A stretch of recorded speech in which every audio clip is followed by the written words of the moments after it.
a todos los asistentes por su presencia. Comenzamos agradeciendo al ilustrísimo señor don José María Ruiz Povedano, presidente de la Sociedad Económica de Amigos del País de Málaga, que nos acoja hoy una vez más para este entrañable acto en su casa, en este magnífico salón de actos, para esta sesión de homenaje y recuerdo a nuestro alcalde, presidente del Colegio Médico, académico, don José Gálvez Ginachero, que está en la memoria y el corazón de todos nosotros. El acto está organizado por el ilustre Colegio Oficial de Médicos de la provincia de Málaga, el Museo Andaluz de la Educación de Alaurín de la Torre y la Academia Malagueña de Ciencias. Yo simplemente saludarles, darles las gracias a todos, las gracias a Juan José también, porque hoy tenía más de un acto y como alcalde pues ha venido para ilustrarnos sobre su ponencia, y sin más le cedo la palabra en primer lugar. Muchas gracias, presidente. Un saludo también para el presidente de la Sociedad Económica Amigos del País, para el teniente alcalde de Alaurín de la Torre, para mis compañeros ponentes, y un saludo también muy especial para la familia del doctor Gálvez Ginachero, que también son fundamentales en todo este proceso en el cual el Colegio de Médicos de Málaga lleva años participando, colaborando e impulsando. Fíjense que hace breves fechas, celebrando el 20 aniversario de nuestra sede colegial de calle Curtidores, teníamos en la sala Ámbito Cultural una conferencia, una mesa redonda sobre la vocación de ser médico en el siglo XXI. Y nos acompañaba Ángel Idígora, ustedes lo conocerán porque es dibujante habitual de Diario Sur. Le pedimos a él que hiciera alguna viñeta, algún dibujo a lo largo de esa mesa redonda que reflejara la vocación de ser médico. Y él escogió el rostro del doctor Gálvez, porque hoy vamos a hablar mucho de vocación, como no podía ser de otra manera, hablando de un médico y de un médico insigne y sobre todo de un médico bueno. La verdad es que yo creo que desde todas esas vertientes que vamos a abordar su figura, vamos a hacer, igual que hizo Ángel Idígora, lo que es la imagen del Gálvez de ayer, pero también la imagen del doctor Gálvez de hoy. Muchas gracias a todos por estar aquí. Muy buenas tardes. He de agradecer en esta tarde malagueña de una multitud de eventos que tenemos en la ciudad, de encontrarnos hoy aquí tantas personas para recordar a una figura malagueña de máximo prestigio. Yo recuerdo que era pequeño y le dedicamos en mi pueblo, en Alaurín de la Torre, le dedicamos una calle a José Gálvez Ginachero. Es decir, todavía tiene el nombre junto a lo que era el antiguo centro de salud, la antigua casa del médico que se inauguró en los años 50 y fue recién entrada los años de la transición cuando se le dedica una calle a don José Gálvez Ginachero en Alaurín de la Torre. Y hoy, pues, agradecer tanto a la Academia Malagueña de Ciencias como al Colegio de Médicos, pues la organización conjunta que hacemos con un proyecto que tiene o está a punto de ver cómo llevamos ya años trabajando, de llegar ya al puerto, de inaugurar por fin, de aquí a 3-4 meses aproximadamente, lo que es el Museo de la Educación de Andalucía, el Museo Andaluz de la Educación. Un proyecto transversal, un proyecto muy bonito que nace de dos personas de un gran corazón. Una de ellas tengo la suerte de que está aquí con nosotros, que es José Antonio Mañas, que ha sido uno de los donantes de la colección, y otro, Jesús Asensi, un catedrático de la Universidad Autónoma de Madrid, pero malagueño, muy vinculado a Málaga, muy vinculado a Córdoba, y que fue también la persona que nos cedió todo el material con el que cuenta este proyecto, que bueno, que sigue bien hoy en día. Es verdad que parece que la cultura no tiene venta o no se vende bien, pero que hay que apostar por el conocimiento, hay que apostar por la formación, hay que apostar por proyectos como este, que vienen de la mano del Ayuntamiento de Alaurín de la Torre, y que va a ser, yo creo, que un centro de referencia por el contenido y también por el espacio donde va a estar provisionalmente también un antiguo colegio con muchas soleras en Alaurín de la Torre. Y daros las gracias y espero que podamos entre todos pues hablar esta tarde aquí de una forma breve, que es lo que vamos a hacer cada uno, sobre esa figura de un malagueño de primer nivel, de prestigio, yo diría que universal, como es don José Gálvez Ginachero. Pues comenzamos la ponencia y precisamente comenzamos por don Manuel López, que nos va a hablar de José Gálvez y sus aspectos relacionados con la educación. Antes de continuar con lo que es la primera exposición, quiero agradecer también la generosidad de la Sociedad Económica Amigos del País, representada aquí por su presidente, por la cesión de este espacio. Y quisiera comenzar esta breve exposición sobre el papel de don José Gálvez en la educación, señalando por encima de todo lo que iba a ser una máxima en su vida, en toda su trayectoria, la formación. La formación era una de las máximas de don José Gálvez, el aprendizaje constante a lo largo de su vida, y él, que nunca dejó de aprender, que se formó no solo en España, sino en distintos países europeos, que conoció lo avanzado de la medicina en los mejores hospitales y universidades del continente, que descubrió las nuevas técnicas con las que se trabajaba en esos centros, que veía cómo la asepsia se convertía en una aliada determinante para salvar vidas. Después de ese periodo formativo, quiso poner todos esos conocimientos a beneficio de la sociedad malagueña, a beneficio de los malagueños. Y fue así como este médico de la burguesía malagueña se convirtió en el médico de toda una ciudad. Recuerdo un artículo en uno de los diarios de tirada nacional hace ya unos años, que hablaba en este aspecto que comento, hablaba de don José Gálvez como el protector malagueño de la vida. Mira qué frase más bonita, el protector malagueño de la vida. Y junto a eso, que puso sus conocimientos al servicio de Málaga, utilizó una dedicación, una paciencia y un trato humano con sus pacientes fuera de lo normal.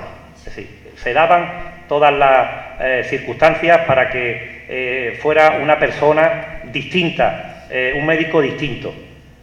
Y desde este primer momento, este hombre del Renacimiento implantó unos cuidados sanitarios de calidad, nunca vistos en Málaga, amén de preocuparse, por supuesto, también por la salud y el bienestar de todas las personas, de todas las familias que atendía.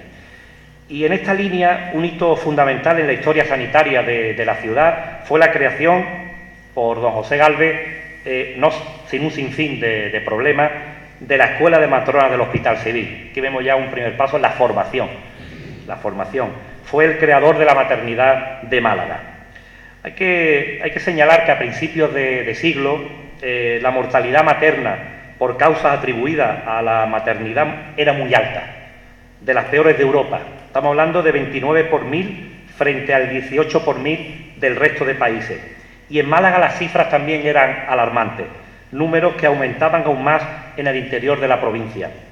Y en esa situación, el papel de unas matronas bien formadas, lo que había conocido en los mejores centros de Europa, los mejores hospitales, era fundamental para salvar vidas. No hay que olvidar que el intrusismo de la época, con personas con escasos conocimientos que ejercían como matronas, o el papel de las parteras ilegales, pues era determinante para provocar esa alta mortalidad. Y fue aquí donde don José Gálvez tuvo un protagonismo especial, formando a las matronas con los conocimientos modernos en obstetricia, en ginecología, que había aprendido, como comentaba, a lo largo de su formación, y dotando también de elementos avanzados este hospital, este centro. Don José fue director y jefe de la maternidad malagueña durante varias décadas, convirtiéndolo este hospital en un gran centro de beneficencia. Y lo mismo iba a ser en Madrid, con el apoyo económico de doña Amalia Loring, con el propio apoyo también de la reina María Cristina, cuando convierte una deprimente clínica de embarazadas en una casa de maternidad moderna, similar a la de otros proyectos que él había conocido, que había estudiado en Europa y que le venía también proyectos que venían de Estados Unidos. Un proyecto que tuvo sus inicios a principios del siglo XX, en 1904, y que dio la luz 20 años después, en 1924, con la apertura de la Casa de Salud de Santa Cristina, en la calle O'Donnell de Madrid. Fue un centro de referencia y don José Gálvez fue nombrado primer director del centro. Y fue aquí también donde practicó la enseñanza teórica y práctica de matrona, creando una escuela oficial de matrona en Madrid. Esta casa supuso el inicio de la institucionalización y la medicalización de la asistencia al nacimiento en Madrid. Estamos hablando de hitos importantes en la carrera de don José Gálvez. Hay que recordar también que él tenía una amplia y nutrida clientela en la capital. Y ese interés por la educación, por la formación, es la palabra que repito a lo largo de esta breve ponencia, por la formación, no iba a tener límites en su vida. Don José Gálvez sabía de la importancia de la educación para los niños de las familias humildes, familias que visitaba con bastante frecuencia, y eso le lleva a interesarse por un proyecto educativo que lo iba a marcar a lo largo de su vida. Estamos hablando de las escuelas del Ave María. Una educación social en Málaga que ha sido estudiada perfectamente por la catedrática de Historia de la Educación y consejera de este mismo Museo Andaluz de la Educación, doña Carmen Sanchidrián. Un trabajo que se inspiraba en lo que ya venía ejerciendo en Granada el sacerdote y pedagogo, el padre don Andrés Manjón.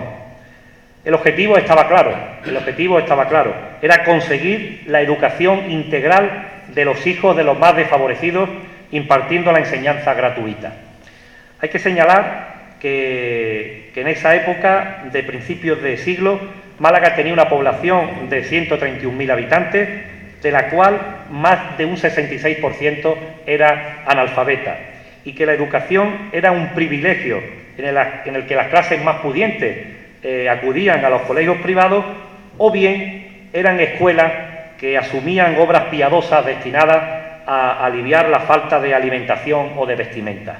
Ese compromiso en la alimentación de los alumnos fue lo que hizo disminuir el asentismo escolar. Estamos hablando de un 30% en 1900, a principios de siglo. Quisiera apuntar también unos datos de finales del siglo XIX, de dónde se venía y en el ambiente que se encuentra, la coyuntura en la que encuentra don José Gálvez esta situación de la educación en estos proyectos. Porque estamos hablando que el siglo XIX no fue para nada bueno en el tema educativo. En 1880, en Málaga, había una escuela pública por cada 1.636 habitantes. Solo Cádiz, Lugo y Murcia superaban esa proporción de Málaga, y cuando la media nacional era de una por cada 736 habitantes. Estamos hablando el retraso de Málaga en ese tema educativo. Y en cuanto a escuelas privadas, exactamente igual. Hay un trabajo muy bonito que coordinó Carlos San Millán, que es vecino de Alaurín de la Torre, profesor en la facultad, jefe de estudio en el Colegio y la Tabal también, y hizo un trabajo muy bonito sobre las escuelas privadas, la educación privada en Málaga, desde finales del siglo XIX, hasta mitad del siglo XX. Y lo hace con alumnos de cuarto de ESO. Se los implicó en hacer ese trabajo magnífico que fue publicado por el propio colegio. Y este panorama tan sombrío comenzó a cambiar a principios del siglo XX en cuanto al tema educativo. Ya en 1898 se establece el modelo de escuela graduada. En 1900 se crea el Ministerio de Instrucción Pública y Bellas Artes, y también se asume por parte del Estado el pago de los sueldos de los maestros y la extensión de la escolaridad obligatoria hasta los 12 años. Unos pocos de años después, en 1923, la escuela, hay otra ley y se amplía la obligatoriedad hasta los 14. Y estamos hablando de que en ese ambiente de convulsión social, un ambiente de regresión económica bastante importante y una miseria generalizada, es cuando en 1906 don José Gálvez se interesa por un refugio escuela, hay que llamarlo así, era un refugio escuela, que dirigía un sacerdote, Diego López Linares, que atendía a la formación de niños de familias humildes, y le ofrece un año después un local de su propiedad de su esposa, en el pasillo de Natera, en la Trinidad, lo que hoy es la avenida de Fátima, allí junto a los paredones del Guadalmedina, y lo convierte en escuela, Fue el germen de las escuelas del Ave María en Málaga. De aquí salió, de este primer proyecto, salió don Jesús Corchón, al que se le encomendó posteriormente la dirección durante muchos años, que fue un personaje clave en el Ave María, y a fin de conseguir los medios económicos para el sostenimiento del proyecto, don José funda el patronato de las escuelas del Ave María. En 1944, el Ministerio de Hacienda cede al patronato unos terrenos que eran del Centro de Fermentación de Tabacos de Huelin, en los que se levantaron las instalaciones que hoy albergan el Centro Concertado y cuyas obras concluyeron en 1947. Estamos hablando de un proyecto que perdura hasta el día de hoy, y 10 años después, junto al Colegio de Enseñanza Primaria, se puso en marcha lo que fue la Escuela de Enseñanza Profesional. Gálvez había sido nombrado, mientras tanto, presidente vitalicio del patronato. Hoy también tengo que apuntar que el Museo Andaluz de la Educación, lo mismo que mantiene convenios con la Academia Malagueña de Ciencias, también ha firmado un convenio muy interesante para hacer actividades conjuntas con lo que es el patronato, con las escuelas del Ave María de aquí de Málaga. Y esa sincera preocupación que siempre había tenido don José Gálvez por la promoción social y la necesidad de educar ciudadanos católicos que pretendía, de formar, lo lleva también a participar en la creación del Sindicato Católico de Málaga. Junto a su buen amigo Félix Corrales Aparicio, fueron los artífices de la expansión en unas zonas donde predominaban lo que eran las pequeñas y medianas propiedades tuteladas por la jerarquía eclesiástica, y en 1919 se formaliza el Sindicato Agrario Católico de Campanillas, uno de los primeros lugares donde se constituye un sindicato agrario católico, lo mismo que ocurrió también como se expandió a otras zonas de la Costa del Sol occidental de Málaga. Y esto le hace llevar a cabo pues una gran labor educativa con la creación de escuelas nocturnas para los obreros y para los niños de esta familia humilde. Estamos hablando otro hito más en la historia, en ese interés que tenía don José Gálvez por la formación de los niños y de los jóvenes.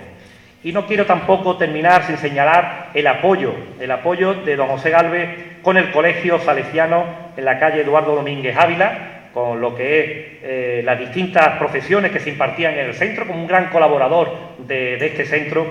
Estamos viendo, y ya con esto concluyo, que estamos ante un hombre de una valía excepcional. Me voy al principio, vuelvo a repetir: formación, con una gran capacidad de trabajo y sacrificio, con un legado en el campo de la educación digno de elogio y de los mejores calificativos que podríamos tener hoy en día, un legado que, visto ahora mismo en la actualidad, un legado que ha llegado hasta nuestros días, y yo creo que gracias a su figura y gracias a esos cimientos tan buenos que puso, van a pervivir durante muchísimos años, yo diría que para siempre. Muchas gracias y...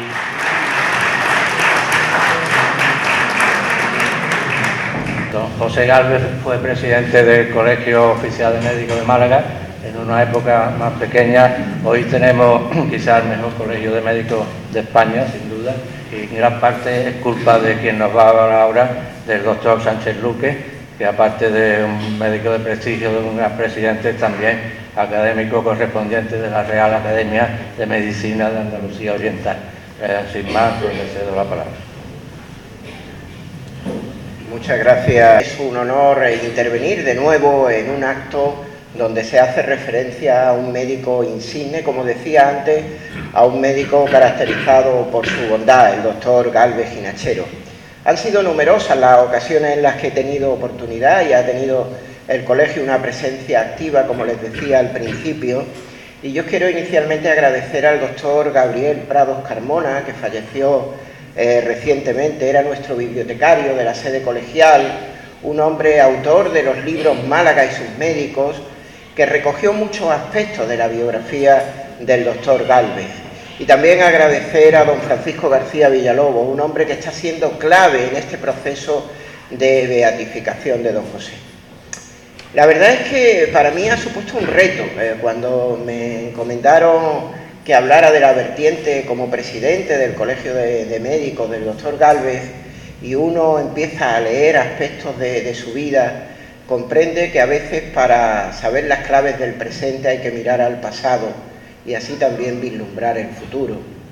Y la verdad es que ese colegio de médicos que don José presidió allá por 1921, fíjese, aunque ha transcurrido pues más de casi un siglo, conserva muchos de los aspectos y mucho de la problemática que actualmente aún continuamos teniendo. El doctor Gálvez presidió el colegio en el periodo 1921-1927. Hoy estáis aquí varios médicos, pero para aquellos que no estáis de lleno en lo que es el mundo colegial os preguntaréis, bueno, ¿y un colegio realmente qué es lo que hace? ¿Un colegio es algo gremial que defiende a sus colegiados? Un colegio es una corporación de derecho público que tiene una enorme responsabilidad y es la de garantizar, en este caso, el ejercicio profesional de la medicina, pero no solo ante los médicos, sino lo que es más importante, ante los pacientes. Imagínense ustedes lo que eso representa. Y eso representaba también el siglo pasado. La primera vez que se habla en el Colegio de Médicos del doctor Gálvez lo hace don Pedro Gómez Chay cuando se refiere a los 30 años de edad que ya tenía el doctor Gálvez, al hablar de él como un médico eminente, un médico que se estaba formando por toda Europa y que empezaba a profundizar y a mejorar el ejercicio de la obstetricia y de la ginecología. Ahí fue esa primera vez. Pero el doctor Gálvez, que como ya hemos visto, además por lo que ha ido comentando don Manuel López, realmente era un hombre inquieto, un hombre que se movía en todas las vertientes, la docencia, la investigación, después veremos a través del doctor Federico Soriguer todo el aspecto científico y médico, también tenía la inquietud colegial, porque los médicos somos polifacéticos y todas esas vertientes las intentamos agrupar. Y los que sentimos la medicina tenemos que sentir orgullo de pertenecer a un colegio de médicos, pero no por esa vertiente gremial, sino por esa vertiente de vocación, de entre todos intentar mejorar la medicina. Y es en 1905 cuando don José forma parte por primera vez de una junta directiva como vocal segundo de su colegio. Y fíjense, yo creo que propio de esa inquietud que él tenía, le lleva a presentarse en 1921 a ser presidente de un colegio de médicos. Yo cuando leía algunos párrafos de su biografía, bueno, pues recordaba también cuando un día decidí presentarme a unas elecciones en un colegio de médicos, porque para aquellos que no lo sepáis, a la presidencia de un colegio se accede por un proceso electoral, donde son los colegiados, tus compañeros, los que te escogen.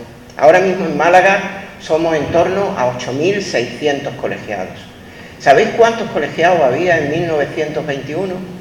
En torno a 120. Antes los médicos se conocían todos. Ahora la mayoría de las veces me saludan algunos compañeros por la calle y saludo instintivamente porque no nos podemos conocer todos. Y él decidió dar el paso y lo dio en base a un compromiso, a intentar mejorar lo que era el ejercicio profesional de la medicina en unos años complicados de la historia de la ciencia médica. Pero la singladura de don José en el colegio tuvo momentos álgidos y momentos además de oposición.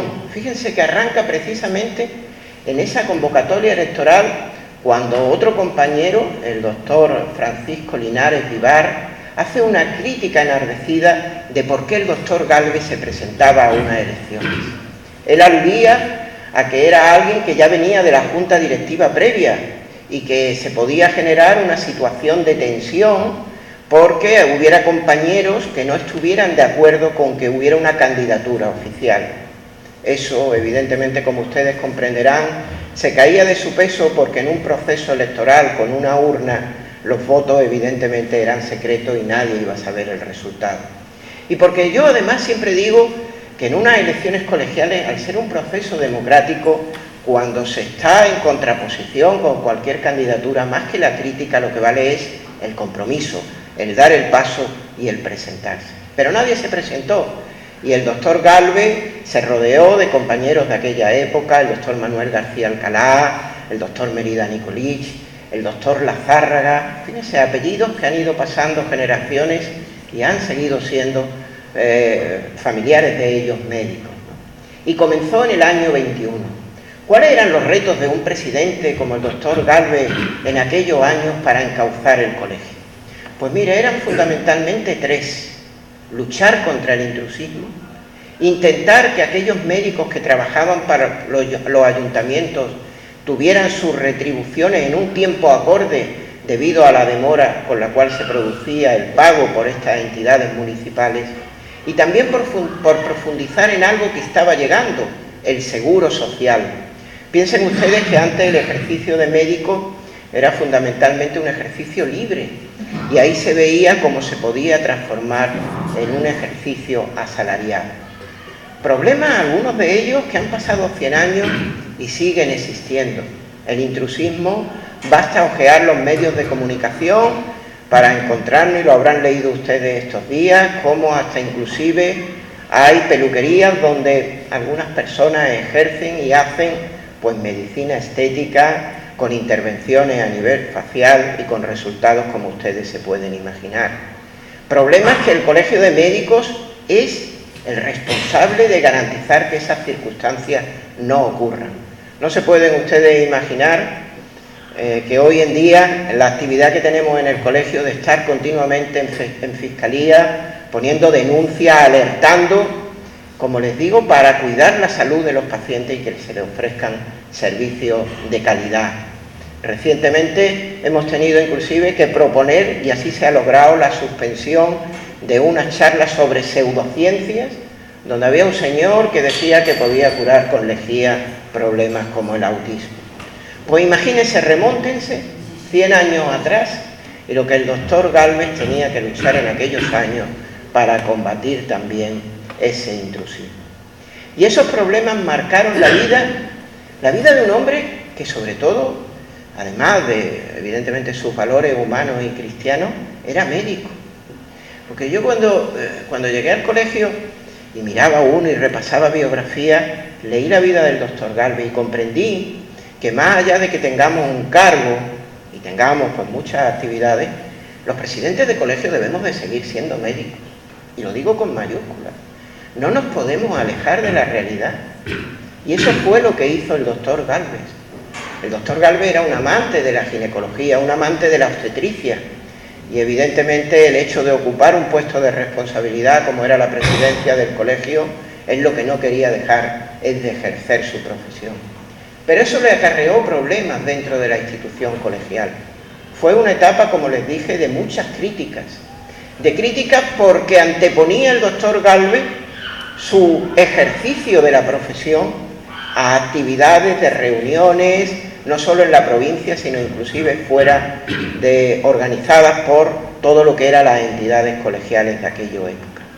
Y aquello le llevó un movimiento interno de lucha contra él. Y aún más cuando poco después fue nombrado alcalde de Málaga.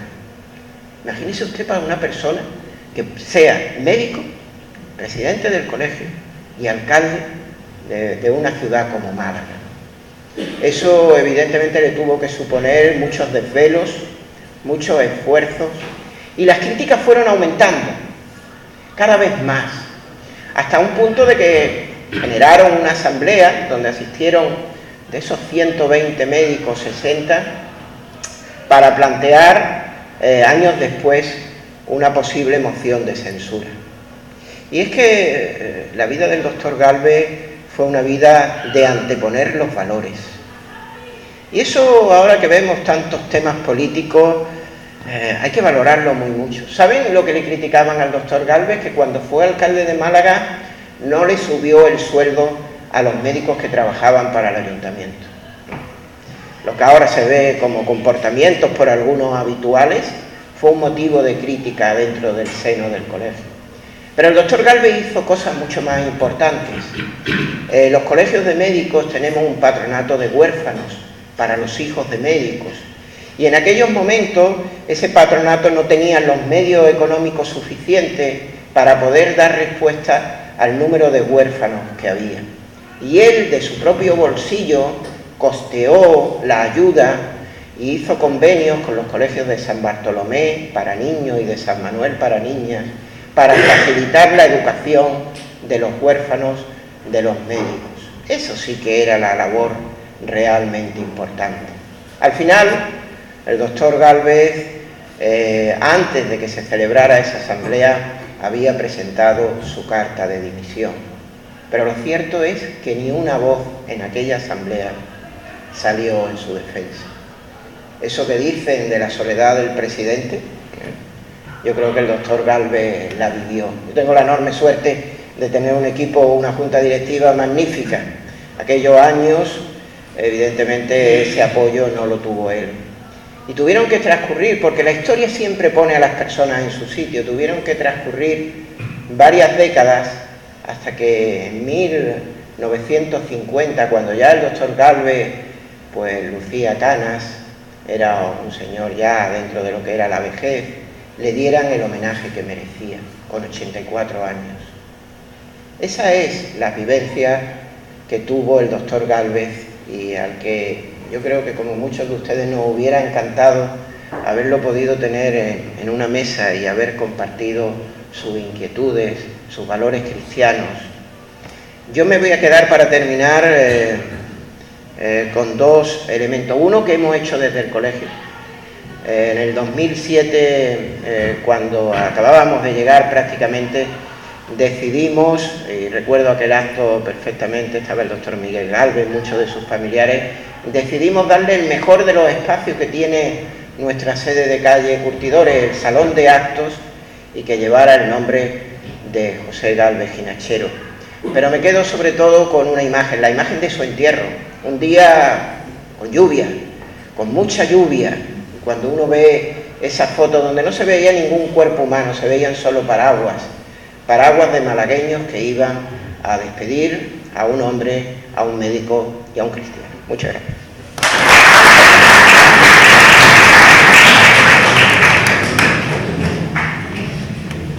Ahora toma la palabra nuestro compañero Federico Soriguet, también médico, académico de número de la Academia Malagueña de Ciencias. Hasta hace poco ha sido jefe de servicio de endocrinología y, aparte de un gran médico, como también era don José Gálvez, un gran humanista y un filósofo de la vida. Buenas tardes. Muchas gracias, Fernando, querido presidente de la Academia de Ciencias de Málaga, querido presidente del Colegio de Médicos, queridos contertulios, querida familia del doctor Gálvez, queridos amigos. Quiero también muy especialmente citar a uno de ellos, que lo veo al fondo, es don José Sánchez, al que me alegro enormemente de verlo aquí entre nosotros. Me han pedido que hable de el doctor Gálvez, don José Gálvez, como médico y como científico. Y realmente es imposible en los 12 o 14 minutos que voy a hablar acotarlo, y remito a quien esté interesado a una conferencia que sobre el mismo título dimos en el Hospital Civil hace tiempo y que está colgada en la página web, en el blog personal mío de la página web, si alguien está más interesado. En todo caso, sí que cuando me invitaron a aquella conferencia y me acerqué casi por primera vez en profundidad a la figura del doctor Gálvez, pues cambié de opinión. En muchos aspectos cambié de opinión. Para eso sirve la lectura, para cambiar de opinión.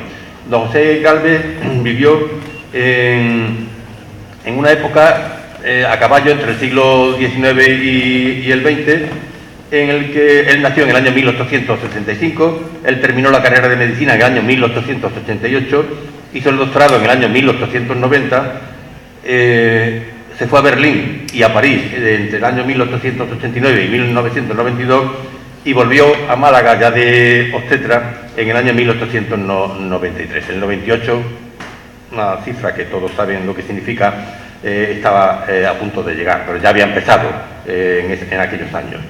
Y permaneció en el Hospital Civil durante más de 58 años, durante 58 años. Aquella era una época que, como recuerda Guillermo García Herrera, que escribió un libro magnífico al final de los años 60 sobre él, y dice García Herrera, fueron aquellos años heroicos de la implantación del servicio de obstetricia y ginecología en los tiempos del alumbrado por quinqué, de petróleo o candiles de aceite, y en los que la comadrona que hasta entonces asistía a los partos seccionaba el cordón umbilical con la misma tijera con la que cortaba la mecha del candil. Es importante este marco para saber lo que era el doctor Gálvez, lo que era ser médico en la época del doctor Gálvez. Y era una época además en donde el país se estaba descomponiendo políticamente, en donde además socialmente predominaba el caciquismo, había una oligarquía, unas clases medias depauperadas y unos campesinos y proletariados que eran el pueblo, lo que se llamaba el pueblo, la gran masa de población, era una población pobre, muy pobre, y que sociosanitariamente muy poco satisfactoria. Les recuerdo tan solo que era la época en donde vino el doctor Noble, el del hospital, un médico inglés que vino aquí a mejorar, y al poco de tiempo de llegar cogió el cloro y se murió, ¿no? Y la familia luego hizo la fundación del hospital doctor Noble, ¿no?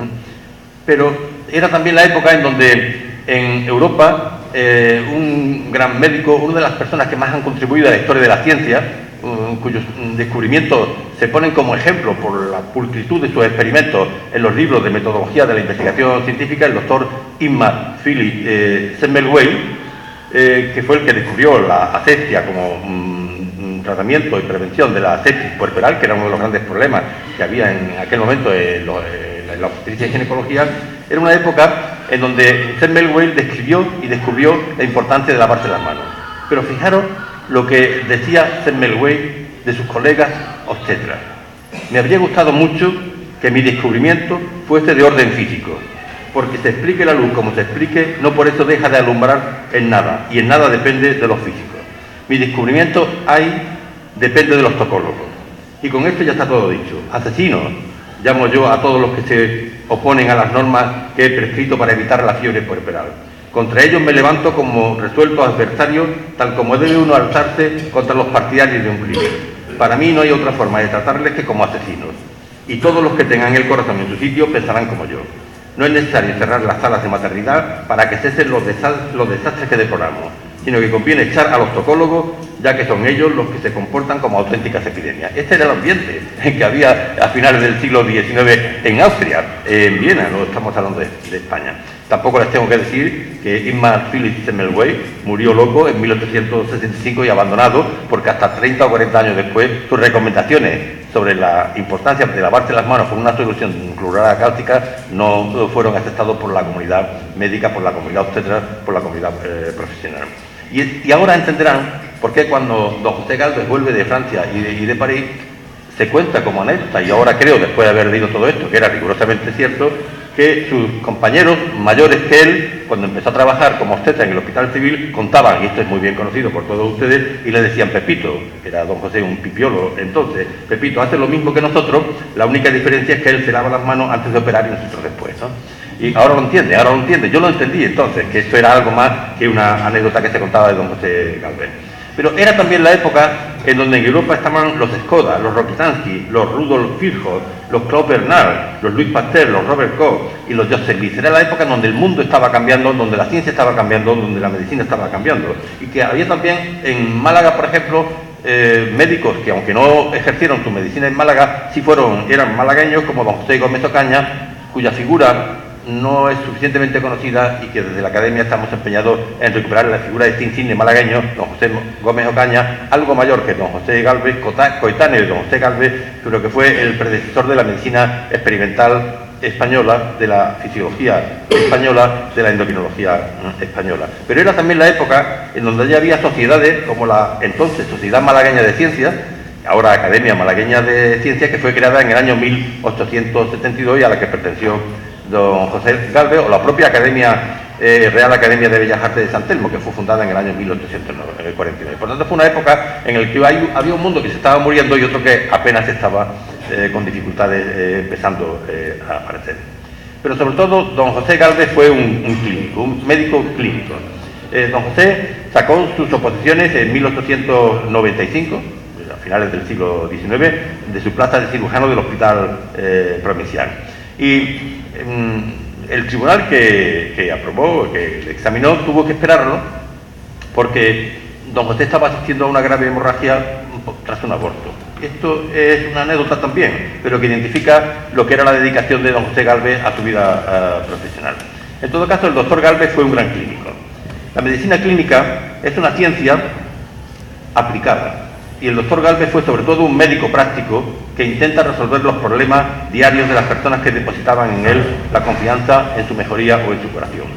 Un médico que supo estar al día y aplicar una lógica que solo más tarde aplicada a la clínica también se consideraría científica a su quehacer médico, lo que le permitió sobre todo aprender de sus errores. Un médico que siguió a pie juntillas los consejos de Hipócrates y que se aferró hasta el último minuto al modelo médico tradicional. Un médico que murió, en fin, en su tiempo, pues ese modelo hoy ha desaparecido y en algunos casos para bien y en otros no tanto. De su dedicación a la medicina ha quedado las historias clínicas, el más preciado documento de un médico. Me permito leerle alguna. En todo caso, don José Gálvez consta en los archivos del Hospital Civil, ahora están en los archivos de la Diputación, de su puño y letra 150.000 historias en el Hospital Provincial. Seguramente, si le unimos lo que hizo en su consulta privada en la Clínica Gálvez, seguramente también en Madrid, en el Hospital de la Princesa, de Santa Cristina entonces, pues pueden ser más de 200 o 240.000 historias hechas de su puño y letra. Como dice García Herrera, no creo que muchos médicos puedan batir este récord, pero sobre todo no creo que muchos médicos puedan haber dejado constancia por escrito en historias clínicas de su puño y letra de toda su experiencia clínica, ¿no? Y es a través de las historias clínicas la mejor manera de conocer la dimensión médica del doctor Gálvez. Les voy a contar tan solo dos historias clínicas recogidas y de ellas hay constancias en los archivos del Hospital Provincial. El día 6 de diciembre de 1896, a las 7 de la tarde, cuenta él de su puño y letra, vi a la enferma en su domicilio de calle Asa número 3, en un inmundo cuartucho y en una cama más inmunda todavía. Exhalaba su aparato genital un olor putrefacto, repugnante, tenía bastante fiebre y se encontraba en estado comatoso, sin dar señal ninguna de relacionarse con el mundo exterior. Sin otra pérdida de tiempo que la necesaria para preparar los precisos artefactos, procedí en el mismo domicilio de la enferma y con ayuda de los doctores Espejo y Rodríguez del Pino a raspar el útero. Se envía una vez terminada la maniobra al hospital Civil, de donde sale curada a los 21 días. En otras ocasiones, don José deja constancia de las dificultades que había tenido a la hora de tomar una decisión. La deja constancia por escrito. Se trata de un caso de un fibroma uterino al que practica una histerectomía. El 4 de septiembre de 1894, estamos hablando del siglo XIX, al final escribe: el tumorcillo estaba fuertemente adherido y con una base bastante ancha. Después de repetidas tentativas, largas e infructuosas, me percibí con horror que se había perforado la matriz. En vista de ello, me decidí a practicar la histerectomía aplicando las pinzas de Pean y así lo hice sin gran dificultad. El 27 de julio de 1894, alta por curación. Y así podría seguirles contando numerosas historias. En todo caso, lo que don José hizo cuando llegó a Málaga fue aplicar el método anatomoclínico que había aprendido seguramente en sus estancias de Francia y París. Método que se haría canónico en todas las facultades de medicina y que compartiría con amigos personales como fue don Carlos Jiménez Díaz.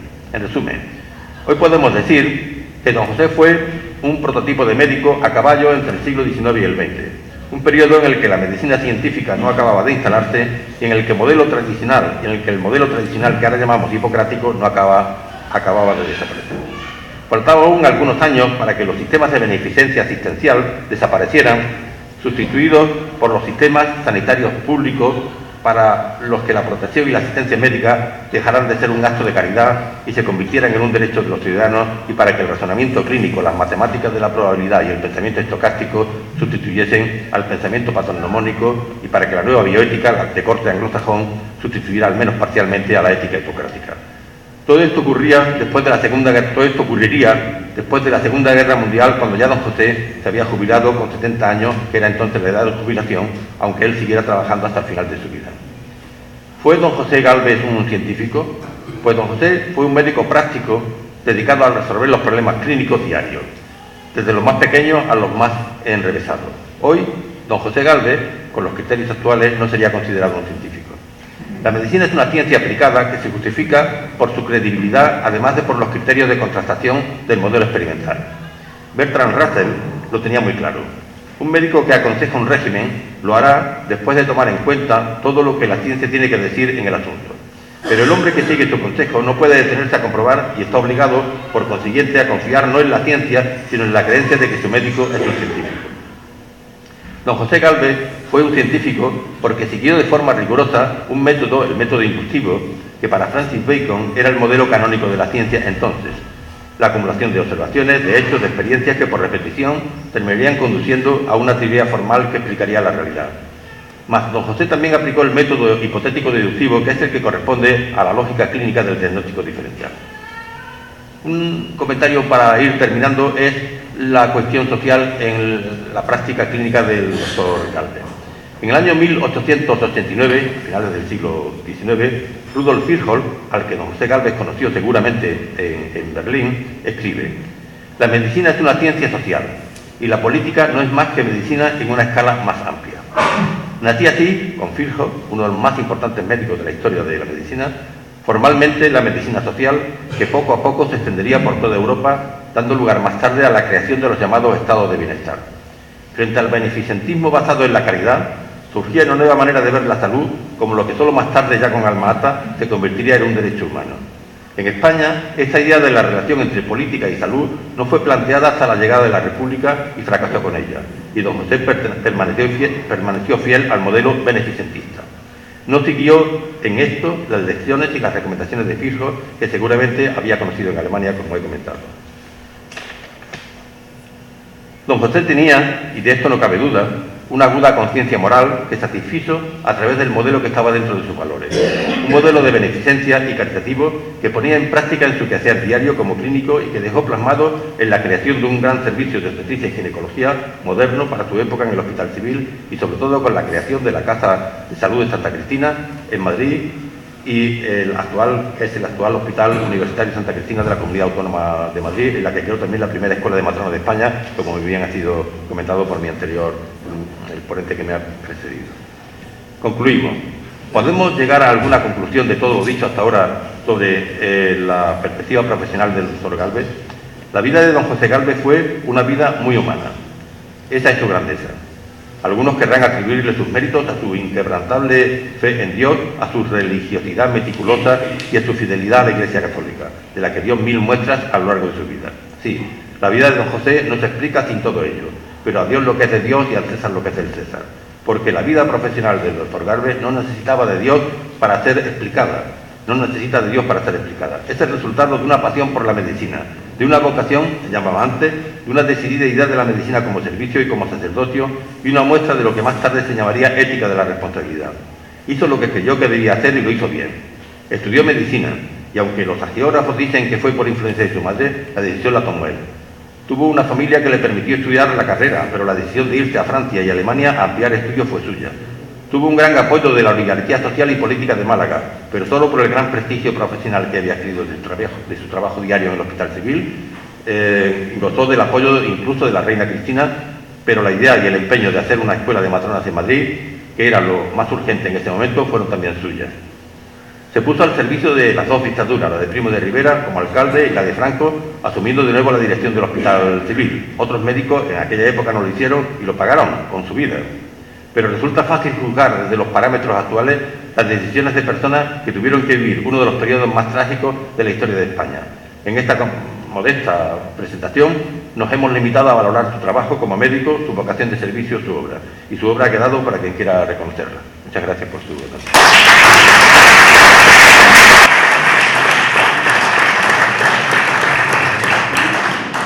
Don José Gálvez, su faceta religiosa de fe que lo inundaba todo su ser, era una faceta fundamental. Para hablarnos de ellos tenemos a don Francisco García Villalobos, que ha sido postulador de la causa de beatificación y buen conocedor profundo de su biografía y de su ser religioso.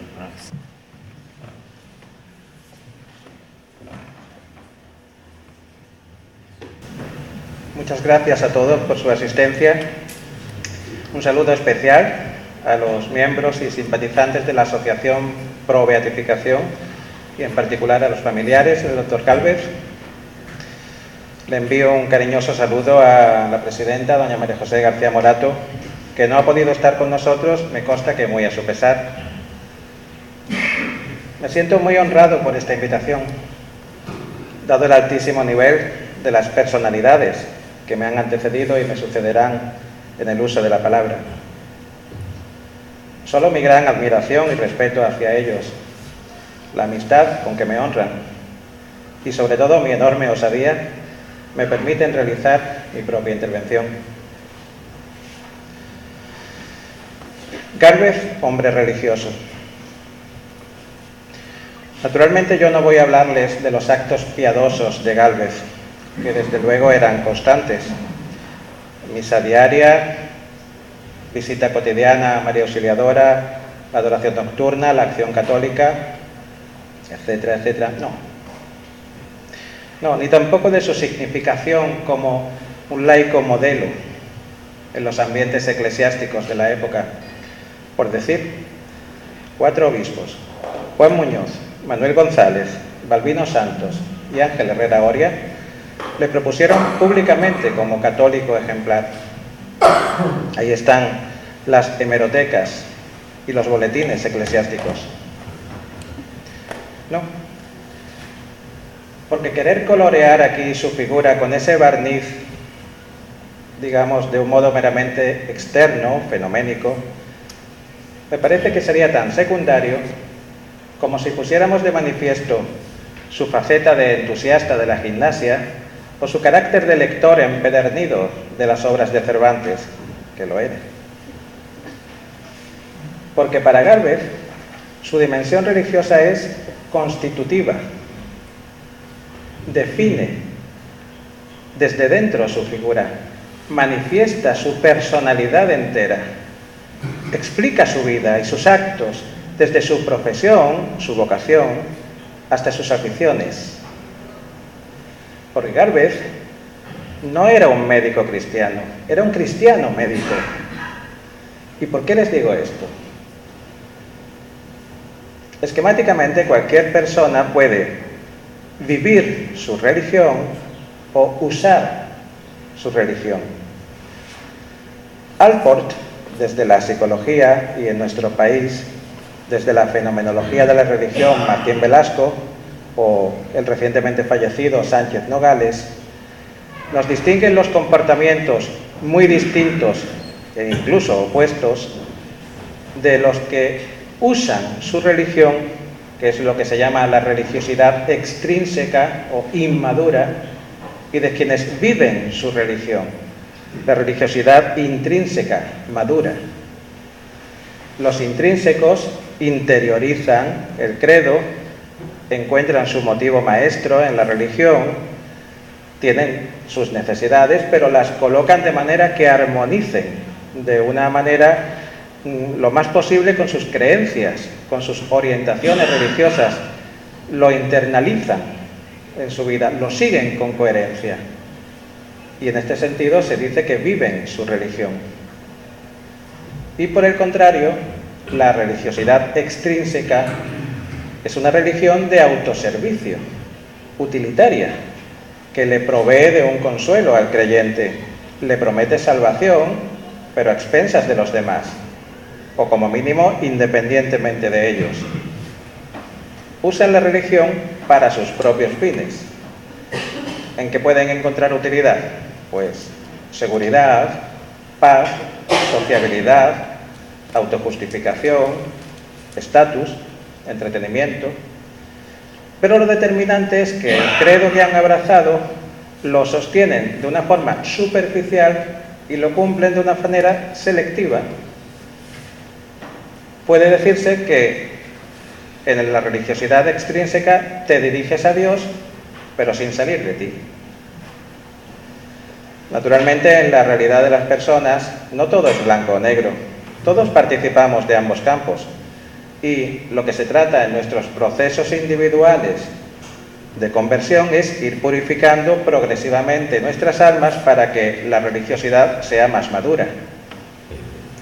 Pero el esquema es útil y conforme a los parámetros de esa dualidad se puede afirmar, después de estudiar la vida de José Gálvez Ginachero, después de estudiar su actuación en todos los campos, el profesional, el social, el familiar, a lo largo de toda su larga vida, se puede afirmar, primero, que su compromiso social era sólido y constante, basado en la moral tradicional católica. Segundo, que su actuación profesional y particular estaba marcada fuertemente por la ética cristiana. Tercero, que su humanismo cristiano le hizo generoso hasta el empobrecimiento. Cuarto, que su fe era lo que le daba ánimos para sostener de un modo continuo su extraordinario activismo. Quinto, que esa misma fe era la que proporcionaba sentido a su vida, viendo en el hermano enfermo a otro Cristo sufriente. Y sexto, que su confianza en un Dios amoroso le hizo consolar a sus pacientes ante el sufrimiento y la muerte, y a Gálvez mismo le sirvió de esperanza para soportar las pruebas que sufrió, que fueron muchas y de gran dureza, como puede observar cualquiera que se acerque a su biografía. Envidias, 2 detenciones, fallecimiento de su esposa, secuestro de su hija, la muerte de su nieto.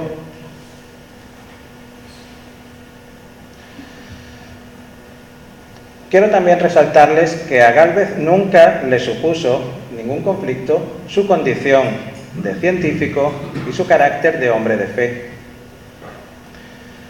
Hoy, y lo mismo ya ocurría en tiempos de Gálvez, muchas veces nos presentan que ciencia y fe son como incompatibles, como que cuanta más ciencia, menos fe. Pero la orientación hacia el misterio es un rasgo estructural de la existencia humana. No es un apéndice opcional de precientíficos rezagados. Hoy hay como un fundamentalismo cientifista que considera que la ciencia es el único y exclusivo conocimiento verdadero. Pero eso, a mi juicio, constituye una intromisión tan ilegítima como la que en otras épocas pretendía condicionar los avances científicos a la literalidad de los textos bíblicos. Ya el cardenal Baronio, en el siglo XVI, decía que la intención del Espíritu Santo era enseñarnos cómo se va al cielo, no cómo va el cielo. Porque como Gálvez bien distinguía, la ciencia y la fe son 2 visiones del mundo, y 2 visiones no separadas, sino complementarias. La ciencia observa y estudia el mundo desde un punto de vista exterior, objetivo, pero la ciencia no dice ni puede decirnos nada sobre los valores o sobre el sentido de las cosas, y desconoce totalmente el mundo subjetivo que cada uno de nosotros experimenta en nuestro interior. Si la ciencia fuera la única vía hacia la intelección verdadera y completa, pues deberíamos concluir que lo que nos espera a nosotros y a todo el cosmos, por la inexorable y despiadada entropía, es la pura nada. La Iglesia no considera que los descubrimientos científicos entren en conflicto con la fe católica. Al contrario, apuesta por un diálogo fluido entre ciencia y religión beneficioso para ambas partes. Les recomiendo, es muy iluminadora, la carta que San Juan Pablo II envió al director del Observatorio Vaticano en 1988. En ella decía: La ciencia puede purificar a la religión del error y la superstición. La religión a la ciencia de idolatrías y falsos absolutos. El Papa reclamaba con la mayor urgencia una colaboración entre academia e iglesia, trabajando ambas sin perder cada una su propia identidad, desde su propia perspectiva y método, ambas en favor del hombre.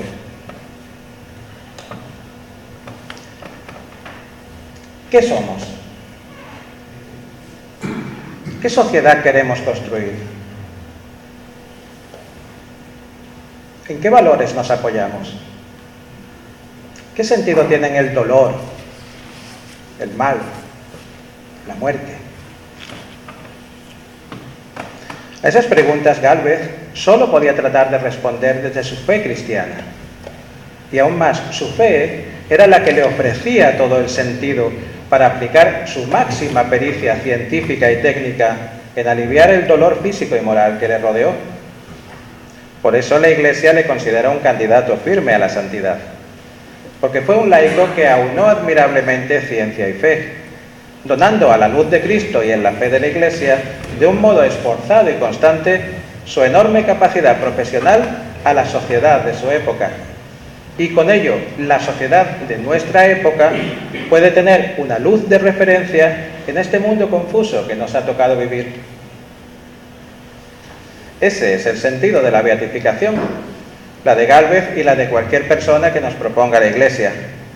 Saben que la declaración de santidad no es un premio que se otorga a quienes superan como una especie de listón de buenas acciones, porque el santo es justo al que menos le importa que le declaren santo. El santo, como decía San Pablo, ya ha corrido su carrera, ya ha conseguido su medalla, estar con Dios.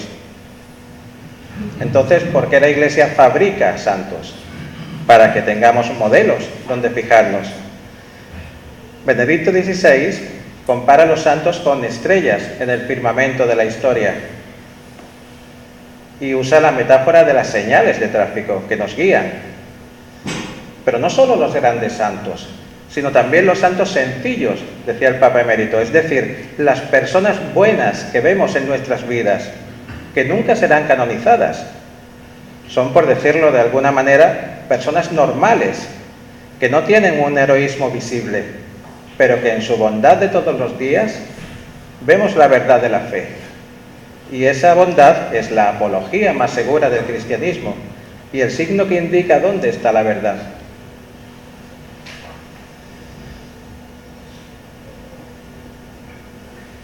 Lo que acabo de decir, y con esto voy terminando, no quita que Gálvez sufriera naturalmente dudas y momentos de oscuridad. No creo que haya habido cristiano en la historia que no las haya sufrido.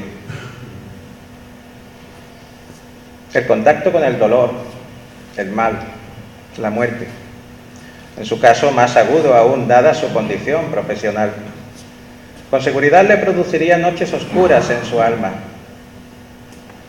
Incluso a los grandes santos, desde Juan de la Cruz a Teresa de Calcuta, les ha ocurrido. Porque siempre llega un momento en que los esfuerzos de la persona por purificarse resultan insuficientes. Es la hora de la noche oscura del alma, la noche pasiva de los sentidos, en que Dios mismo, a través de las pruebas más variadas, persecuciones, contrariedades, sufrimientos, enfermedades, experiencias del alejamiento de Dios, de su silencio, de su abandono, Dios mismo culmina la obra de dilatar el corazón, ensancharlo a la medida de su realidad infinita, desprenderlo de cualquier apego que convertiría a Dios en objeto a disposición del hombre, purificar su amor para que se dirija a Dios por Él mismo, religiosidad madura, y no por lo que Él te pueda otorgar, religiosidad inmadura. Gálvez no pudo estar ajeno a la noche oscura, precisamente porque siempre buscó de un modo constante la purificación de su alma en el sentido antedicho, de conversión continua. Pero siempre buscó con esperanza, tal como volvemos a hacer cada año tantos millones de personas en estas fechas navideñas, esa luz confusa y veloz que marca el camino a un comedero de animales, donde se aloja todo un Dios hecho un pequeño niño. Gálvez Ginachero, hombre de ciencia y hombre de fe, encontraba sentido en el sinsentido de un Dios vulnerable, sufriente, que se hizo hombre para que nosotros pudiéramos ser dioses, como decían los santos padres, que a costa de su propia sangre quiso mostrarnos que solo el amor puede vencer al mal, que el mal nunca vencerá al amor. El Dios de Gálvez no es el Dios infinito, el relojero indiferente, lejano, sino ese bebé que dormita entre alimentos y excrementos de animales. Porque también nosotros somos un lugar donde Dios se contrae, un lugar donde Dios, en su kénosis, en su autovaciamiento, toma carne y vida humana. Como dijo un poeta, en la carne y la vida humana, en nuestros yoes de carne, nuestras vidas concretas, es donde resplandece la luz divina. Muchas gracias.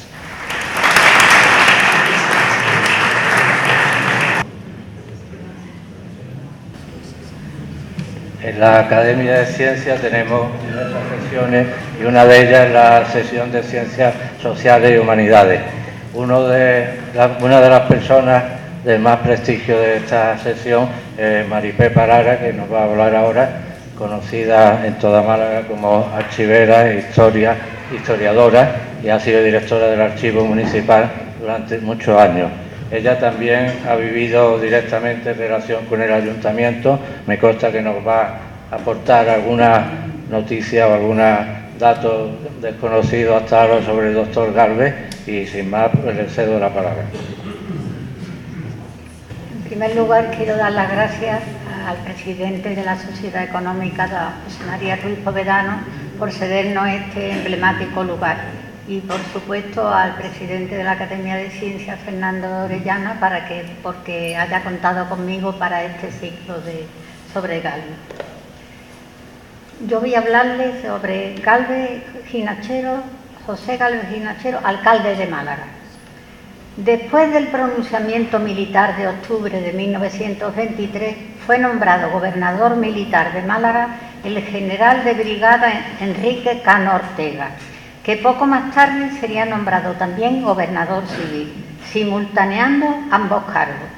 El general Cano propuso como candidato a la alcaldía al doctor don José Gálvez Ginachero, quien ocupaba la plaza de obstetricia en el Hospital Civil desde 1893, llegando a ejercer 50 años, del que posteriormente sería su director, y más tarde ocuparía una plaza similar en el Hospital Noble.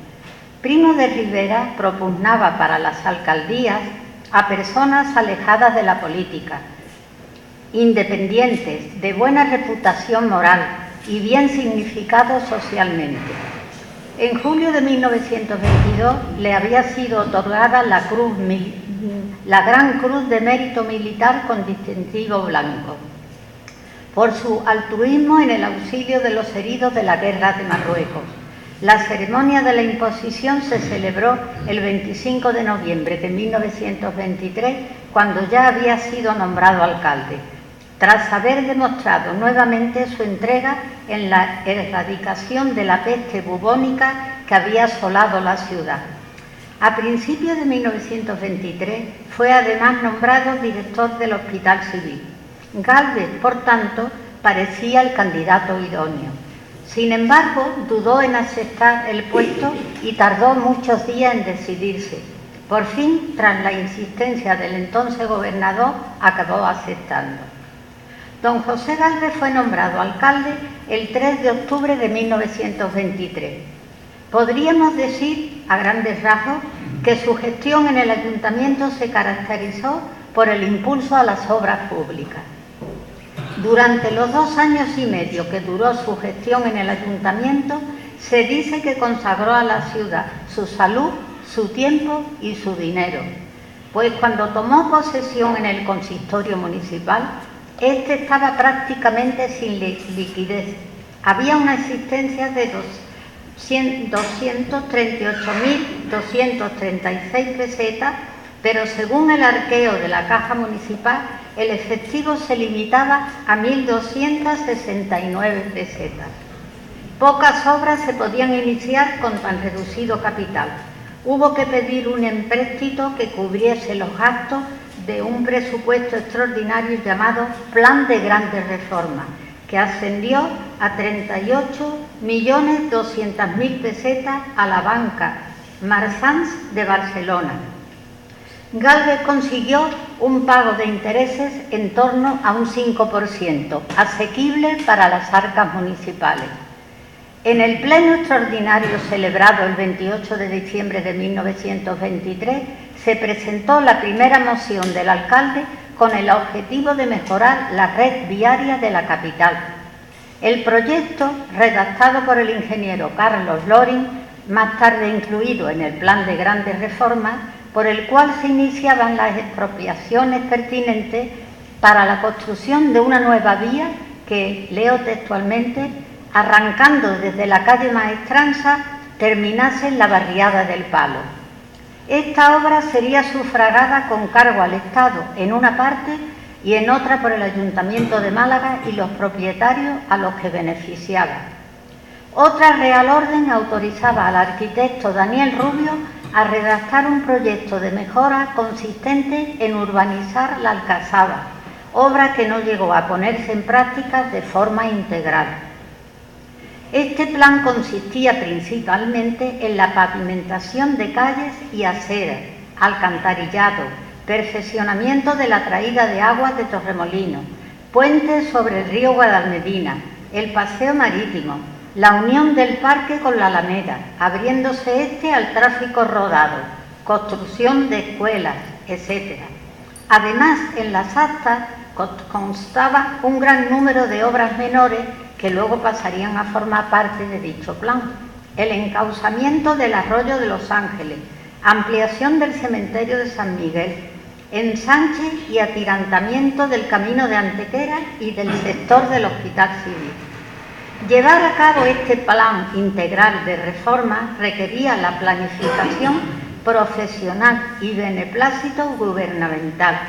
Para lograrlo, José Gálvez buscó el apoyo y asesoramiento que firmaron los arquitectos Daniel Rubio Sánchez, Fernando Guerrero Estracha y Antonio Rubio Torres, entre otros, y los ingenieros Rafael Benjumea, conde de Guadalhorce, cuyo título nobiliario provenía del pantano que supo llevar a término. Más tarde ministro de Fomento.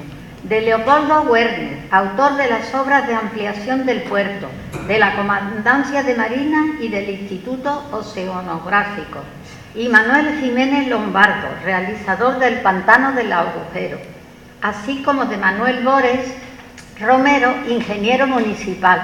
Todos ellos constituirían la Comisión Especial de las Grandes Reformas para Málaga.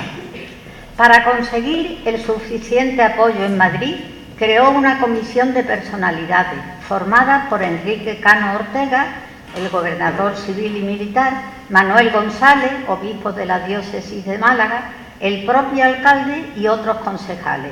En enero de 1924, dicha comisión se desplazó a Madrid y se entrevistaría con el rey y con el presidente del directorio, logrando se reconociesen los esfuerzos realizados y la necesidad de efectuar más inversiones. En el pleno de 23 de febrero de 1924 se comunicaron el resultado de estas gestiones: el interés del directorio por instaurar un sanatorio marítimo antituberculoso para niños en Torremolinos y la necesidad de hacer obras de conducción en el pantano del Chorro para regadío. También se sentaron las bases, mediante cesión de terreno, de la actividad denominada Junta de Patronato de Construcción de Casas Baratas, más tarde denominada Ciudad Jardín, y se ofrecerá a la Sociedad Casas Baratas para Málaga, creada en octubre de 1924, la oportunidad para desarrollar sus fines. Asimismo, el Cabildo apoyará el proyecto de instalación de una institución industrial promovido por Luis Díaz Giles junto a las playas del Palo y que sería inaugurado por Alfonso XIII durante su visita a Málaga en febrero de 1926. Además, el Ayuntamiento vería por esta fecha cumplida una de sus mayores aspiraciones, la anexión del término municipal de Torremolinos, iniciado el 28 de diciembre de 1923 a instancias del propio alcalde de Torremolinos, tras consultar la opinión de los vecinos y recibir el beneplácito gubernamental, se llevaría ya a cabo de forma definitiva. A partir de marzo de 1924, podríamos decir, comienza la segunda etapa del mandato de Galvez. Tendrá un nuevo equipo de concejales y vocales, mucho más capacitados para el ejercicio de su cargo, y se introducirá la comisión permanente como órgano ejecutivo del Ayuntamiento. Será reelegido el 28 de marzo de 1924, a causa de la puesta en vigor de la nueva ley municipal que venía a consolidar definitivamente la política de la dictadura respecto a los municipios. Para facilitar el plan de grandes reformas, su puesta en vigor nombró a Rafael Benjumea como primer teniente de alcalde, pese a que éste, como ministro de Fomento, no podría disponer de mucho tiempo para Málaga. La nueva ley municipal venía a facilitar la entrada en el ayuntamiento a representantes de la sociedad local. Así accederán al mismo un representante de las asociaciones gremiales, el señor Rick, y un representante de los maestros, Teresa Azpiazu. Galvez fue el primer alcalde de la ciudad en contar con una mujer para el puesto de concejal, pues después de ella habrá que esperar hasta 1979 para ver a otra mujer desempeñando el cargo de concejal en esta ciudad, Pilar Oriente. Así, en el pleno extraordinario de 21 de abril de 1924, Teresa Azpiazu fue nombrada concejal. En estos momentos tenía 62 años y un gran prestigio profesional y cultural en nuestra ciudad. Directora de la Escuela Normal de Magisterio, era también una de las pocas mujeres que pertenecía a la Sociedad Malagueña de Ciencias. Teresa inició su andadura municipal volcándose en aquellas actividades relacionadas con la enseñanza y la cultura. Entre otros muchos acuerdos, en 1925, contando con la aprobación del alcalde, promovió la construcción de un edificio con destino a la escuela especial para que pudiesen recibir educación dignamente aquellos niños que lo necesitasen. Se construyó en un solar del ayuntamiento situado junto al río Guadalmedina, en la calle Doctor Letamendi, actual José Gálvez Ginachero, el proyecto del Instituto de Educación Especial, también llamado de Anormales, firmado por el arquitecto Fernando Guerrero Stracha. Se presentó en septiembre con la reforma para la adaptación de la casa número 5 de la citada calle Doctor Letamendi, indicándose la necesidad de agilizar los trámites y aprobándose el presupuesto en la comisión permanente del 1 de octubre.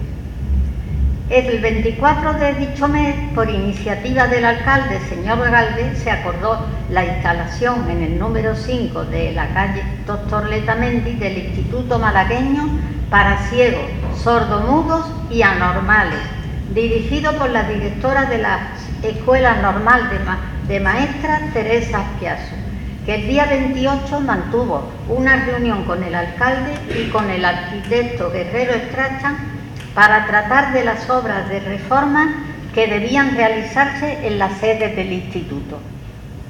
A principios de noviembre se presentó una moción con un proyecto de reglamento para el patronato del referido edificio. La moción fue aprobada acordándose llevar el reglamento para su aprobación al Ayuntamiento Pleno. Se designaron a los señores Pérez Grián y Leiva para formar parte del patronato como concejales, siendo nombrado Manuel Prados, médico psiquiátrico de dicho patronato. En un debate presupuestario se produjo un enfrentamiento en el apartado de instrucción pública. El señor Riz presentó varias mociones para retirar o reducir las subvenciones a diferentes escuelas de ámbito privado, ya fueran religiosas o no. Quiso reducir las asignaciones al asilo de San Manuel y a las escuelas del Ave María, inauguradas en el Pasillo Natera, hoy Avenida de Fátima, en un solar cedido por la esposa de Gálvez. Sin embargo, el alcalde vetó todo intento de despojar de subvenciones a estas escuelas. Incluso logró que en los presupuestos se aumentara la inversión en educación mediante la creación de un patronato bajo la dirección de Teresa Azpiazu y la construcción con una dotación de 50.000 pesetas de 2 nuevas escuelas públicas. Entre otras muchas actividades, durante su mandato, en el año 1924, en la Feria de Agosto, promovida por el alcalde, el día 17, junto con las autoridades, alcaldes de la provincia y otros invitados, inauguró una espléndida exposición de feria de muestras, situada en los terrenos que actualmente están situados en los jardines de Pedro Luis Alonso. Se inauguró el Mercado de Salamanca en el barrio del Molinillo, obra del arquitecto Daniel Rubio Sánchez. También la farmacia municipal el 30 de julio de 1925, que atendería la beneficencia malagueña a las familias sin recursos, pese a las protestas del colegio farmacéutico que veía un peligro para la buena marcha de su farmacia. En junio de 1925 nombró hijo predilecto de Málaga a Ricardo de Orueta, y entre otros proyectos del doctor Gálvez se adquirieron los terrenos del que después sería el Campamento Benítez y creó varios dispensarios en la ciudad. En febrero de 1926, aprovechando la visita de los reyes a nuestra ciudad, se inauguró el Hotel Príncipe de Asturias, más tarde Miramar. También la estatua del comandante Benítez, héroe de Higueriben. Visitaron la estación de Italcable, desde donde don Alfonso XIII pudo conversar con el comandante Ramón Franco, a su llegada a Buenos Aires en el Plus Ultra. Más tarde fueron a contemplar las obras del seminario de Fernando Guerrero Strachan, ya casi terminadas. Colocación de la primera piedra del dispensario antituberculoso en la parcela inmediata al puente de Armiñán. Y por último se puso la primera piedra en las escuelas industriales cuyo coste sufragaría el comerciante Félix Sáenz. Presidió numerosas obras de caridad, entre otras, en enero de 1925 asistió a la obra benéfica El Ropero de la Victoria, durante el reparto de prendas efectuadas en el Palacio Episcopal. Y en enero de 1926 inauguró un comedor escolar para niños, para 200 niños, en el pasillo de Santo Domingo. Además, atendería a cientos de peticionarios con un auxilio en forma de vale contra la caja del ayuntamiento. Al cesar su mandato, liquidó los vales con su propio dinero, cuya cuantía era de varios cientos de miles de pesetas, una elevada cantidad para la época. Tras su renuncia como alcalde, el 21 de mayo de 1926, alegando que estaba abandonada su profesión médica, fue nombrado de inmediato alcalde honorario de Málaga.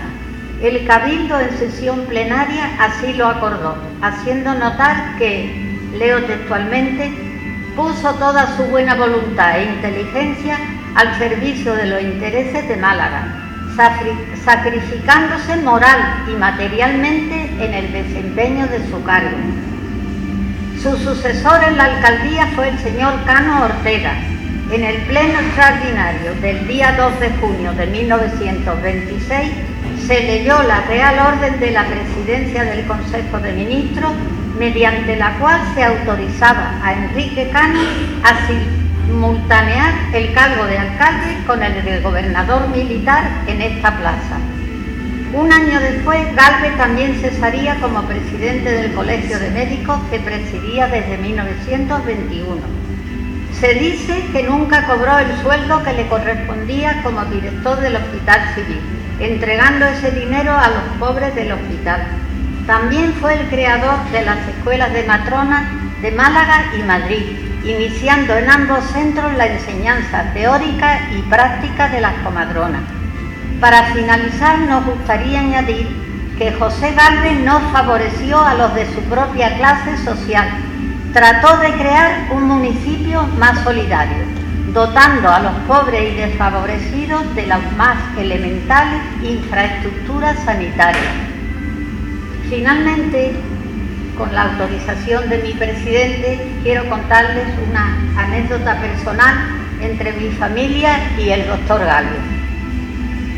En julio de 1925, mi madre junto a otra compañera, Enriqueta García del Río, entraron como auxiliar técnico de farmacia en la farmacia municipal.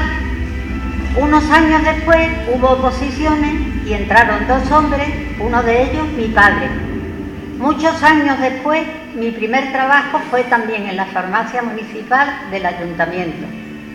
Curiosamente, yo escribí un artículo hace más de 10 años sobre la farmacia municipal y en aquellos momentos no se me ocurrió mirar quién era el alcalde. Ha sido ahora, al realizar este texto, cuando he tenido constancia de que la farmacia municipal se creó gracias al empeño de José Gálvez. Como comprenderán, le estoy eternamente agradecida y además la verdad es que me emocionó bastante enterarme de esta noticia. Nada más. Hablar el último en un acto de esto de una persona tan rica supone que quizás se han ido ya exponiendo muchas de las cosas que teníamos preparadas. Para hacerlo un poco más ameno, querida familia del doctor Gálvez, queridos ponentes, queridos académicos, señoras y señores, vamos a contar una pequeña historia de un plano y a raíz de él podremos ver la relación de don José Gálvez con algunos aspectos de esos aspectos de bienhechor y con lo que entonces era la Sociedad Malagueña de Ciencias. Hace pocos años descubrimos este plano en mal estado, en cuya esquina aparecía la siguiente leyenda: la Sociedad Malagueña de Ciencias construyó este plano en relieve de la provincia de Málaga, merced a la munificencia de su socio de honor, don José Gálvez Ginachero.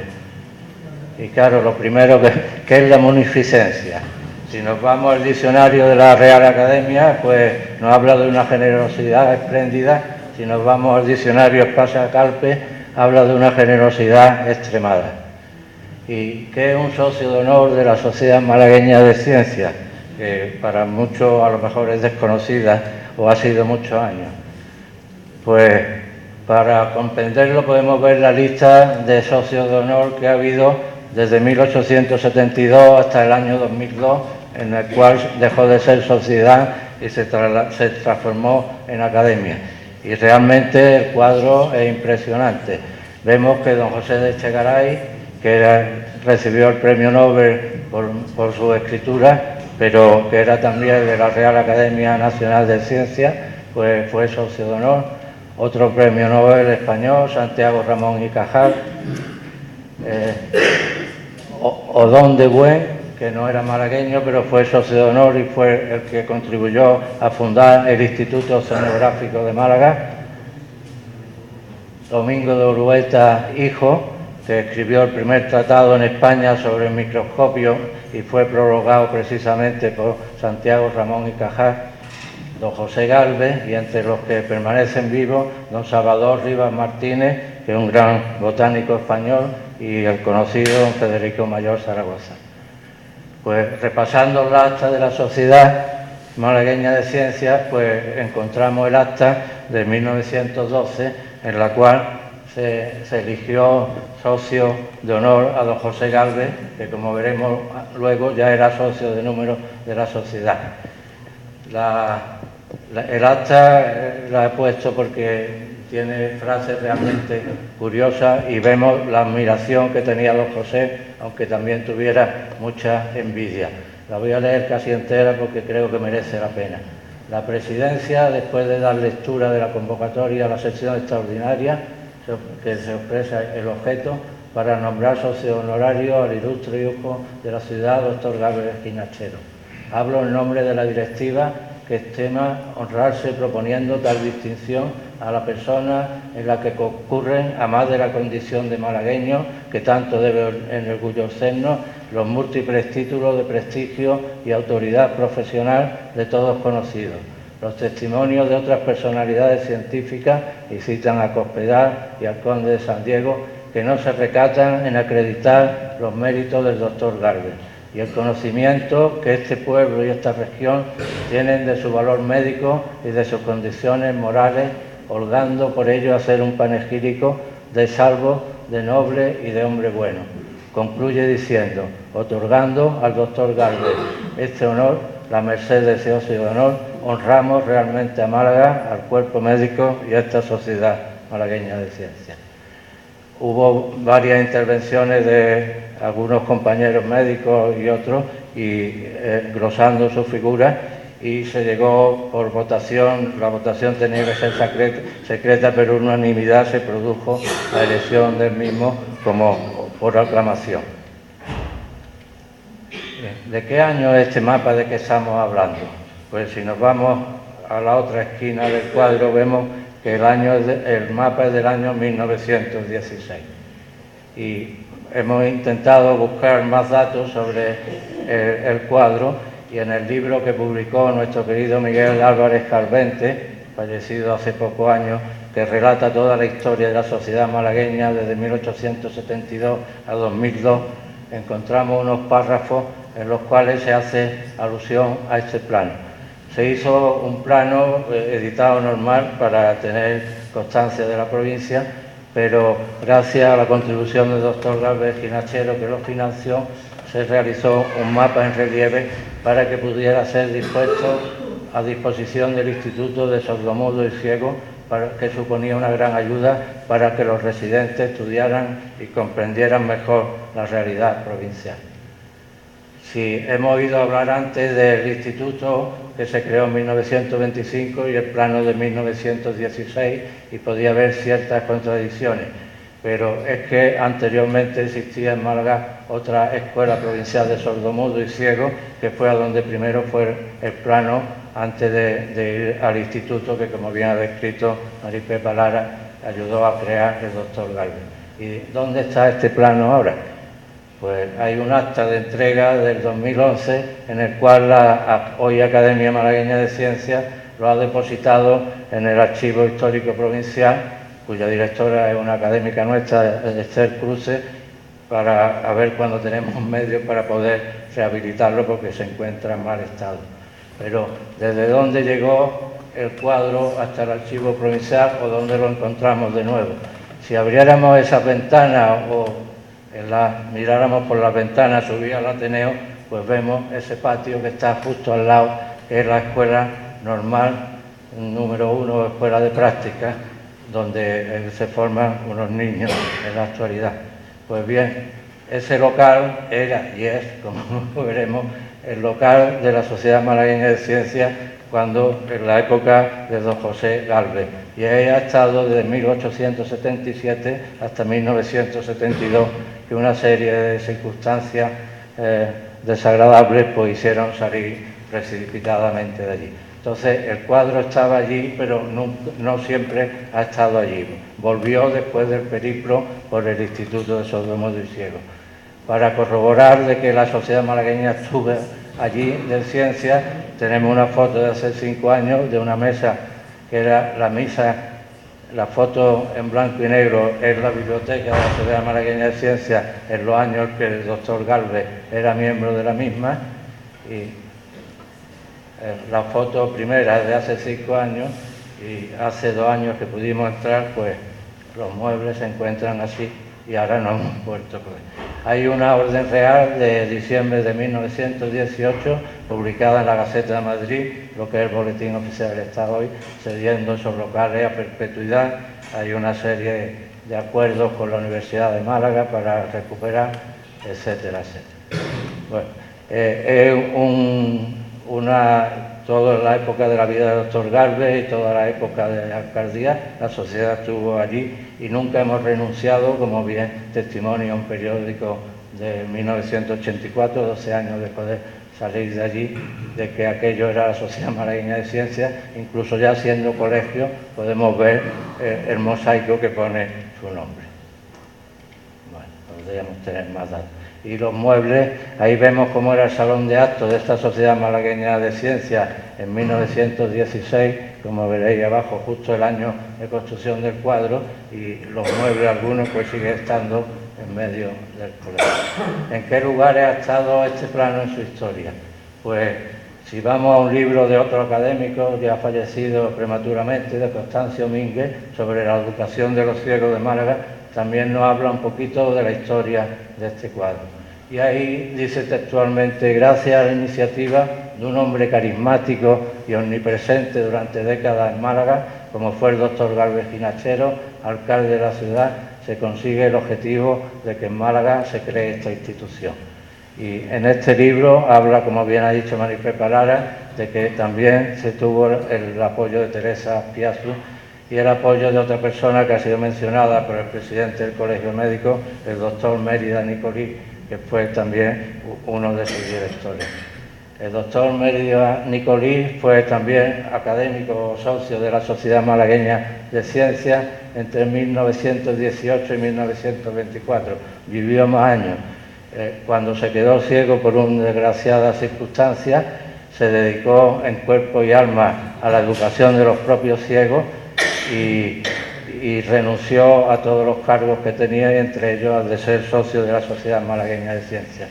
Pues de la mano del doctor Galvez pues ayudaron a fundar este segundo instituto de ciegos y sordomudos, anormales, palabras que hoy en día no son políticamente correctas, o personas con otras capacidades, para luchar con ellos. La historia del doctor Mérida de Nicolí es impresionante porque estudió magisterio después de quedarse ciego y fue una personalidad también muy rica, trabajó codo a codo con el doctor Galvez en muchas cosas.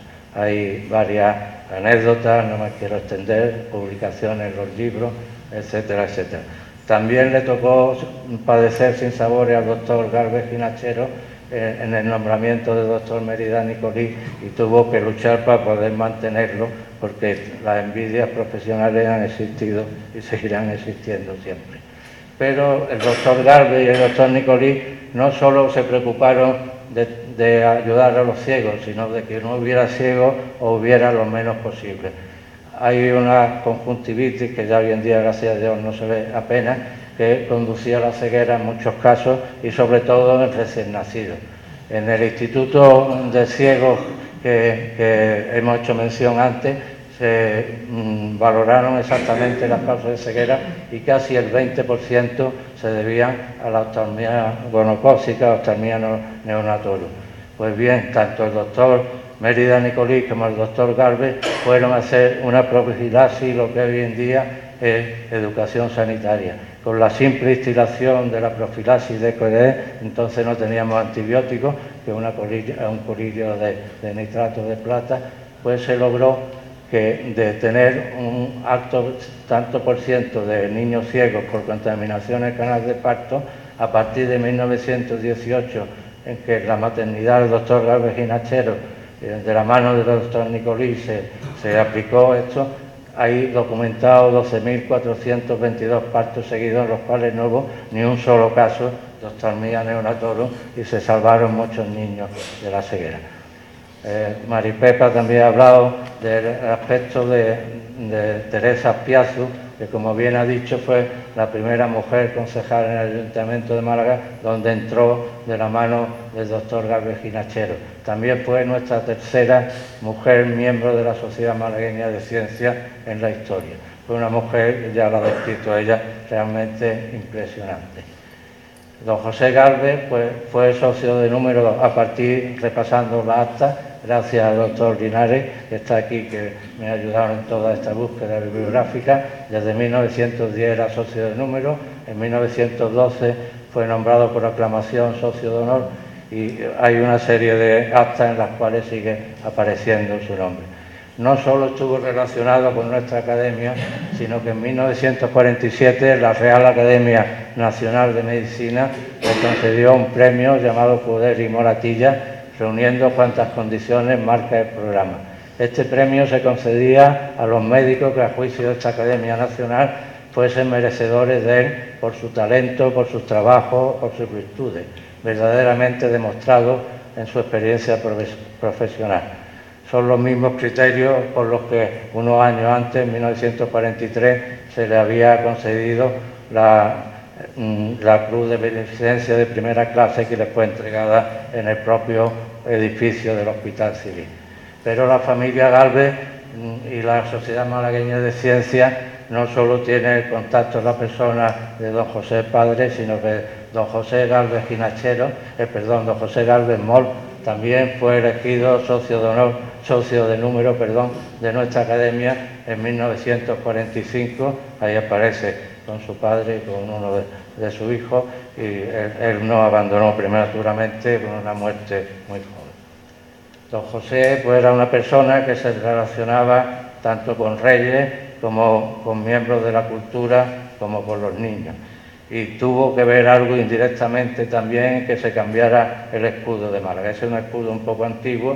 Málaga en la lucha por la libertad. Luego veremos por qué digo esto.